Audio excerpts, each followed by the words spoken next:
And we back.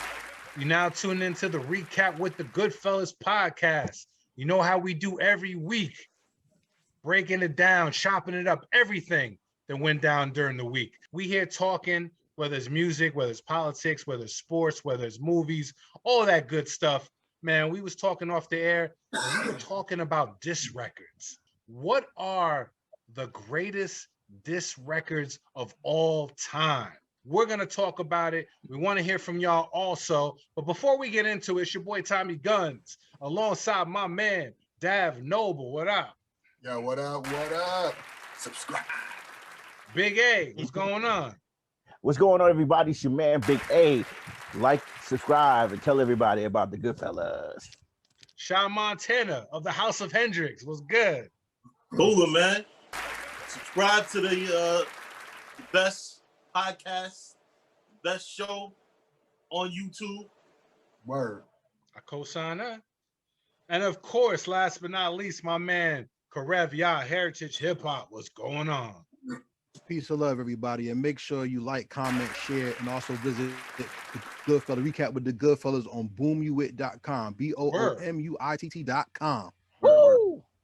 Word. And shout out to my man Sajan, aka Mayhem Media, behind the boards doing his thing. Always gotta give a special salute to him. So anyway, yo, we talked Black History Month. We talked our GoodFellaz picks of the week. Man, let's get into some diss records. We talking music right now. And I think one of those timeless things in hip hop, besides the bullshit, besides whatever, yo, it's some good old fashioned diss records, man. Like, we want to hear people talk shit. We want to hear people talk greasy. You know what I'm saying? What are some of the best diss records of all time? So we're going to give our top picks. And then after the show, we want to hear from y'all. Hit us with a message. Hit us with a comment. Let us know what you think. So let's get right into it. My man, Sean Montana, let me throw this question in your direction. Top diss records of all time. This should be an interesting list. What you think? All right, so we only doing top three. So I'm just gonna give y'all three. Normal. All right. So I'm gonna start off with the this one. I'm going to throw it in there as one of the top three. Not the greatest. I'd say about the third greatest. That's usually what number three means. Huh? No, I'm just letting you. No, because I don't want people to think that because I'm saying it first that to me is the best. Well, basically, let's start from like number three and work our way to number one. All right. So because of the impact that this song had, what it launched and what it ended, I'll say "Takeover" by Jay-Z. Okay. Not necessarily my favorite or that I like the song so much, but you got to think about it. This song is pretty much the beginning of the end of Mobb Deep's career. It's okay. And it launched the beef between Jay-Z and Nas, which ultimately kind of ended with Jay-Z not being so cocky for a little bit. You know what I mean? Yeah. Not to mention it's a dope record. It is. Yeah. All right. So my second. Hold on. I don't want to interrupt. But I got to say special bonus points for the fact that, man, that Summer Jam screen. Yo, yeah. Jay had Mike Jack coming out while he performed the song. He had Prodigy on the Summer Jam screen. Just to put this in full perspective. Okay. Yeah. I had to say that. I think the second greatest diss track, I'm going to have to side with, give this one to Death Row. What Would You Do by Dog Pound. Okay. Oh, that was good, yo. That's a good one. Yeah. The song was, the flows was immaculate. That's the one where you said FBG knockout and everybody down with him. Jewel singing at the end of the song was tremendous. Like, I think that song you played in 2021 and it's still hot. Wow. Word. And people don't even have to know that it's actually a diss track. Yeah. Word. And that's not one of the records that normally get thrown out during this conversation. So that's definitely a dope pick. Yeah. Yeah. Now, my favorite. Number one. Numero uno. This is when the drum roll comes in. Real Compton City G's. Okay. All right. By Eazy-E. Yup. to me, you got to look at it this way. Okay. You got to remember, as much as I love Eazy-E's music, he didn't write his own rap. Gangsta Drayster wrote Eazy-E's raps on this song. Mm-hmm. And he also killed it himself lyrically. And also, a little known fact is BG Knockout, who Tommy likes to clown so much, he did this song while he was in high school, and the song wound up gathering so much popularity that he actually had to drop out of high school because he was getting too famous. In like he couldn't even be sitting in a class and stuff. You know what I mean? And it's just like the beat to this day is great. The guy saying Compton at the beginning of the song, like everything, like that song is another one. You play it in 2021, it's still hot. The beat is dope on some classic West Coast shit. Yeah. Okay, that's a dope song. Sha, I just have one question for you though. Was that the real reason BG Knockout dropped out of high school though?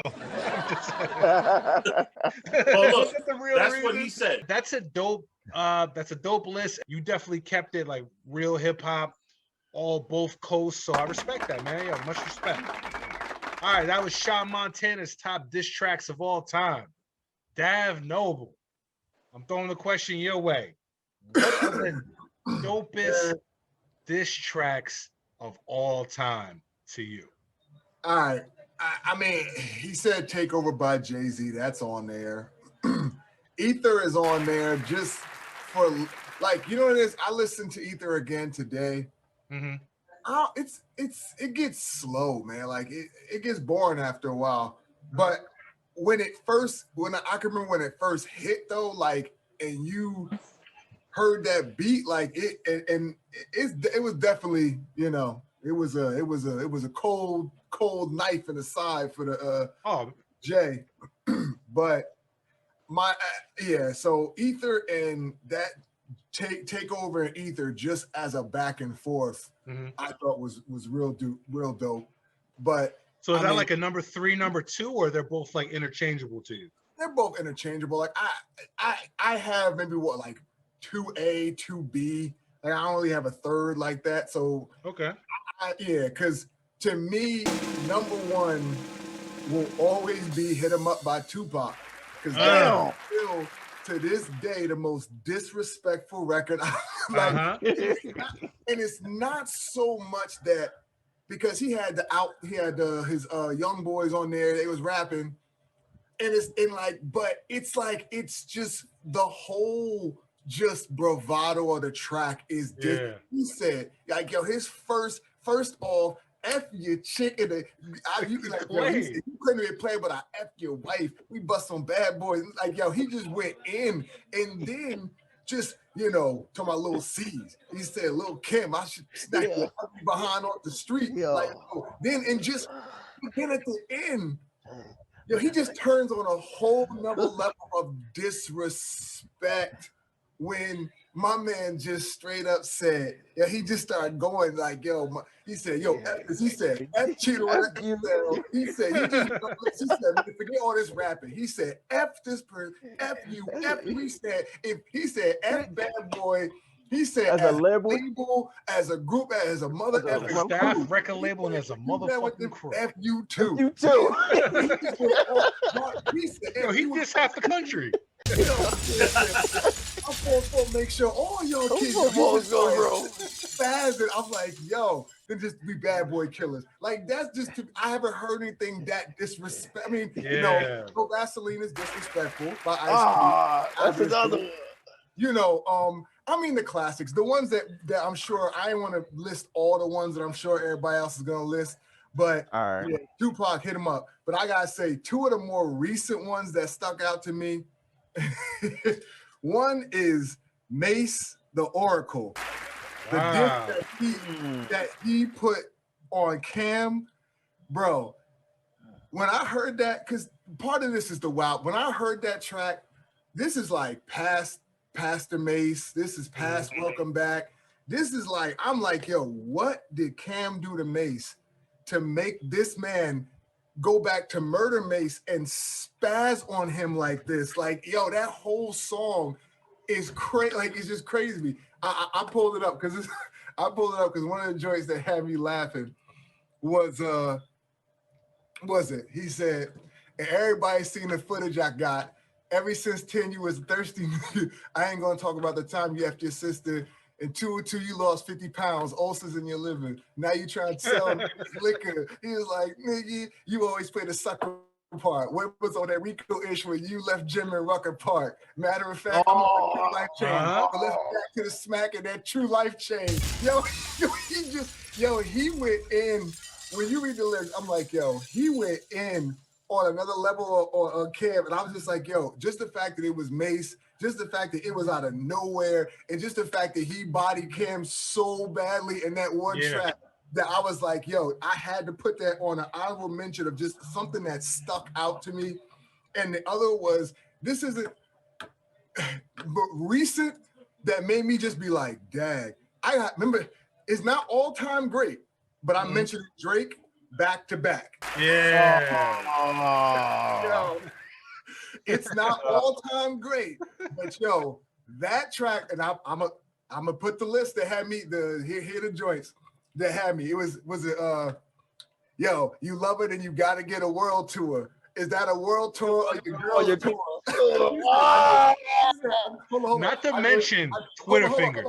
Let me finish. I know you gotta be a thug for it. This ain't what she meant when she told you to up and up more. He said, yeah, trigger fingers turn to Twitter fingers. You get embodied by a singing. Nigga.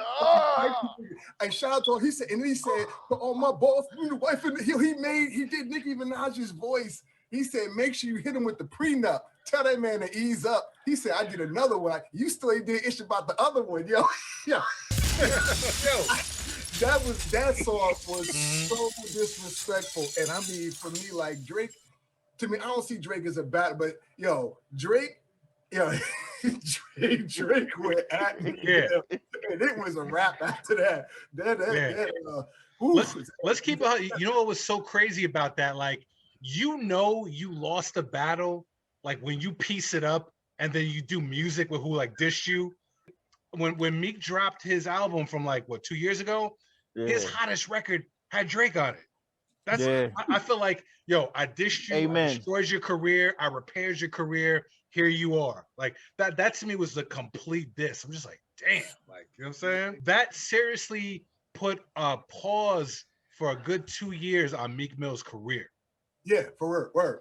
And mind you, Jay-Z, Rick Ross, Rock Nation, Maybach Music back. This wasn't just like some random dude on the street. Like, he had big names, millions of dollars backing him, and it took years of repair work to get his career back to a certain level. He still ain't he still don't be like Maybach like he was before then. Like they was inseparable before then. Then it was like at that whole period of time, you don't even, you don't hear much. But so that's my list, man. I know them three is on there. Those them two joints, they need to be put aside somewhere and listen, because them tracks are disrespectful, especially the Mace one. The Mace one is just I forgot about that. God damn. Word up. Big A. Yo. Top diss tracks of all time. What you got? Man, yo. That's why y'all my brothers, man. Y'all took like everything. I'm still trying to revamp my list right now. No, it's all good because it might have a different, there might be some meaning to some of the records that we didn't get to. All right, so look, all right. So since Dav stole, you're supposed to pick 3 Dav. I'm tired of you and your shit. But anyway, but Dav really picked my my 2. But if you want to get disrespectful and you want to, Ether was one of my favorites of all time. Ether, but since he named all the ones I had on my list, I changed my list. I kept re-updating my list, like damn, like soft. I had to keep updating my list. So while you was talking, it kept making me go back and think about all of diss songs. Now, one song that stuck out that just when everybody heard it, it wasn't like a super ugly diss, but it was just a diss that when people heard it, everybody in the world was singing it. And, it didn't matter if you had, Down syndrome, people were singing it. And that was Cameron Curtis. Curtis, yo, when he did that song, yo, Cameron had everybody saying that shit, and it was so funny. Yo, he had the most ignorant. He had bums. He had homeless people singing this shit. Like, yo, it was crazy. So Curtis, Curtis, you know what's crazy about that song? In my opinion, that to me was the beginning of 50 Cent's downfall. Actually, was that record? Because mind you, let's go back to the 2000s era. There was a time when cats was scared to fuck with 50. Keep it on it. Like cats wasn't, whether it was on the disc record, whatever. I felt like when Cam put that record out there, like all of a sudden cats is like, yo, you know what, man, fuck 50 Cent. Like, know what I mean? Like they got their heart back a little bit. But Jadakiss and I all feel like that record right there kind of that made cats be like, you know what? Word, man. I ain't scared of this cat. Like, because 50 had the East Coast shook for a minute. He did. He was the bully. He was the East Coast bully. He was the East Coast bully. You know what I mean? Another one, if you, I don't know. A lot of people may not remember this because even Sage brought it up, and I thought about it when he said it. The Eminem song, "Nail in the Coffin," the Benzino disc. That song right there, not only did Benzino, it brought down the Source magazine. I was like, damn, son. Like, yo, this guy did some. He said some real disrespectful stuff on there that I was like, yo, I'm ready to fight this motherfucker right now. Like, yo, and then my third one, like, I forever love it based on how it was delivered. Even though this person didn't win the war, he won the fight, and that second round knockout. Cannabis, yo, he had Mike Tyson come on in. I eat. Yeah, yo, he had a real boxer, a legendary fighter, talk shit on the diss track, and the beat was crazy. Yeah. First bar, yo, second and third bar. Yes. Yo, him to squash it. Yeah, that joke was nasty. Yo, that was so nasty because prior to that, there wasn't anything as far as diss record prior to Hit 'Em Up, outside of Hit 'Em Up that was out there on the radio that played, and everybody as soon as the beat dropped, everybody knew what it was. As soon as that beat, the bass line dropped on that song, everybody knew what it was. And when he just came out and started delivering, that was Cannabis's come out song. Unfortunately, it was the only major hit he had at that on radio at the time. But second round knockout, legendary. That's a legendary track right there. That's a legendary track. I was also notable songs I was going to mention was No Vaseline by Ice Cube, because that was so nasty that even after years, after all of them, after NWA, they squashed their beef with him, they even had to admit, like, when they heard that, they was like, God damn, like he went in on us. Like, they just, even MC Shan was like, God damn, like, he really said that? Like, yo, that's one of those songs you was like surprised. And another notable song is "The Bitchin' You" by Common. Like, Common was like the peace god, peace, around like that. Yeah. Was that Canada Dry? Huh? Was that the Drake diss? No. That was he dissed Ice Cube, Rack 10, and WC. Okay, Dub C, yeah. But the Bitchin' You, man, classic right there. And another notable track that, bro, don't be taking all. No. Listen, hold on. You ain't stopped the other light skinned brother on here. Don't come at me. Black History Month. Three songs. But listen, one last notable song was Jay-Z, The Blueprint 2. That song, because that song right there, The Blueprint 2, that song, it wasn't just what he said, it was the combination of what he said, the music, it was catchy. And the thing that lingered the most is that song was even used in commercials years later. So it's one of those songs that just lingered. It was just one of those diss tracks that just still stings when you hear it. Even though it was just too late. The problem with him is he dropped it too late. Yeah, exactly. Because Ether. Can I mention the Eminem? I've never read the lyrics to this Eminem Benzino diss track. Oh my God, you gotta read that, bro. You gotta read it. Yo, I told you, it makes you want to punch him in the face if you was with Benzino, bro. Yo, Eminem in his prime. I would never claim to be. You did not want to get into a battle with that cat. Hell no. Word. But yo, Karev, yeah, Heritage Hip Hop. What are your top diss tracks of all time? To be honest, I knew all y'all would go East Coast, so I tried to go everywhere else. My number 3 is Pastor Troy. No more playing GA. Wow. Because he took on the whole No Limit by himself. The whole South. So Pastor Troy, when you play that in a party, hey, that's gonna turn the party up for real. You know what I'm saying? Pastor Troy was lit. So shout out to Pastor Troy. I can't do one song. I'm gonna do the war, because it's a war that nobody really talks about. And that was NWA versus Mob Style. So the song I'm gonna highlight is called Real N-I-G-G, to get the word right. Because the song, the first 2 verses between Ren and Dr. Dre was about Ice Cube. And because Ren and Dre weren't really street cats, they went after the other rapper, while Eazy-E took on a whole street gang, which was the last verse for a real whatever. And if you don't know who Mob Style is, if you watch the movie Paid in Full, AZ Faison and them, that's who Mob Style is. So when they came to the Apollo, they was throwing tomatoes and cans at NWA was there on stage, and they did a whole NWA campaign to be Mob Style, and to show that the East Coast don't take the gangsters, Jerry Curls, and West Coast gang stuff. That was a very big, very, very big battle. You know what I'm saying? Everybody gives Tupac respect for being the most disrespectful rapper when it comes to a diss song. He was not. What? Hit 'Em Up is not the most disrespectful rap song of all time. What? Yes, you do. The most disrespectful hip hop diss song of all time is Tim Dog F Compton. That's my number 1.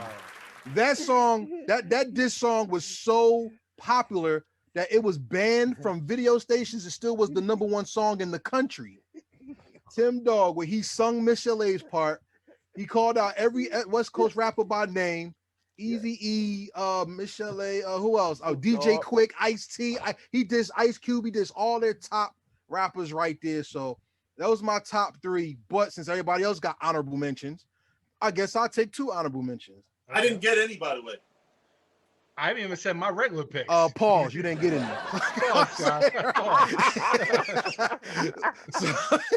So I'm gonna give you 2. My honorable mention is Cowards in Compton by JT Money and Uncle Luke, where they dissed the whole Death Row on their own. So I'm gonna do Cowards in Compton, and then one more. That song Victory was about Biggie going at Pac, and that's who he was going at in the song.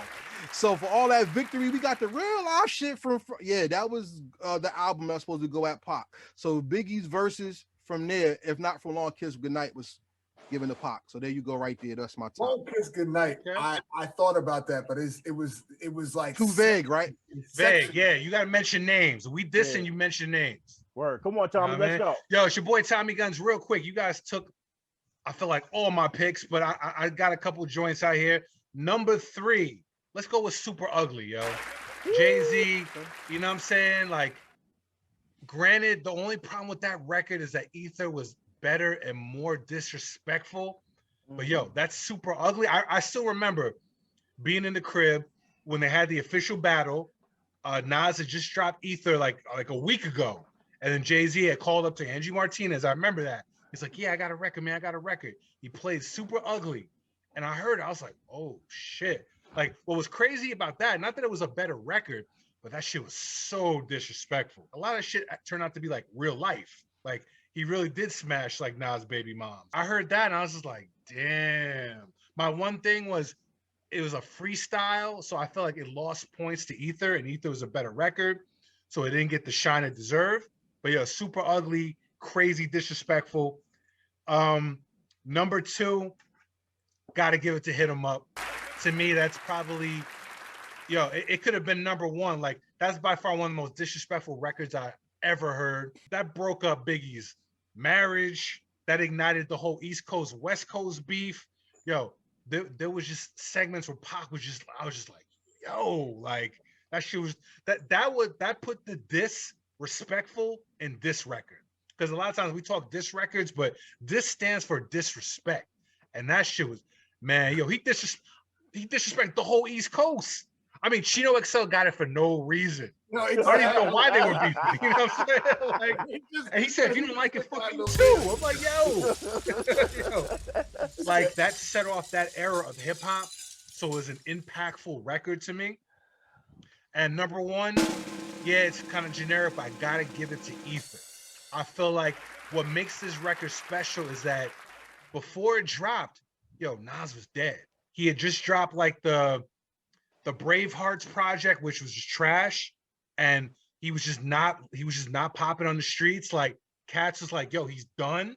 Jay-Z was the king of New York at that time, and when he dropped Ether, it changed the whole sound, like the whole landscape of hip-hop. It literally put Jay-Z in check for a good couple years, because Blueprint 2, the album he put out after that, it was all right, but it was his feelings was hurt on that whole double album, both discs albums. His feelings was hurt. Like, I'm reading the Super Ugly lyrics because yeah, disrespectful too. You know what I mean? Like, not only that, but like Rockefeller literally broke up pretty much from Ether. After that, the repercussions of that. Jay-Z was literally on the radio. Yeah, I remember. Beanie Siegel was like, "Word, I am kind of nice." You know what I mean? Like, he was on Flex, sounding like he was about to retire from hip hop. Yeah. Like, Jay-Z's feelings was hurt, and that's why, to me, Ether will be the #1 diss record of all time. Nas, all of a sudden, he was arguably the king of New York for a good couple years. All of a sudden he put out some hot, like, Stillmatic to me is a classic album. Godson was a very good album. Like, it resurrected his career. And like I said, like, he put Jay-Z in check, which is why it's #1. Honorable mention real quick, Dre Day. It's not the most lyrical record, but that combined with to me, like, it's not just the record, the video. The video with Easy. The video with Easy will rap for food on the side of the road. I was like, oh shit. Mind you, a lot of us we were like in middle school when that came out. I didn't know too much about the whole Ruthless versus Death Row beef. I saw that video, Death Row won. I'm sorry. Like, that was just a disrespectful song, a disrespectful video. That to me was the final coffin, really, in Ruthless Records and Eazy-E. They couldn't come back after that. Like, it was just a perfect song, perfect video. Both Thugs came out after that. Yeah, huh? Both Thugs came out and resurrected it. But that don't really count. Bone Thugs kind of had their own wave. I wouldn't even put that on there. But like, to me, like, you gotta count it. Dre Day just kind of like that, just solidified like that. I don't want to say it made that kind of solidified like Snoop, Dre, Death Row. But I'm telling you, like, it was just classic. It's one of those videos to this day I remember. Well, they had Real Compton G's. That was which is dope, but it didn't have the same impact as Dre Day. Nah, not Dre. Not like you know what I mean?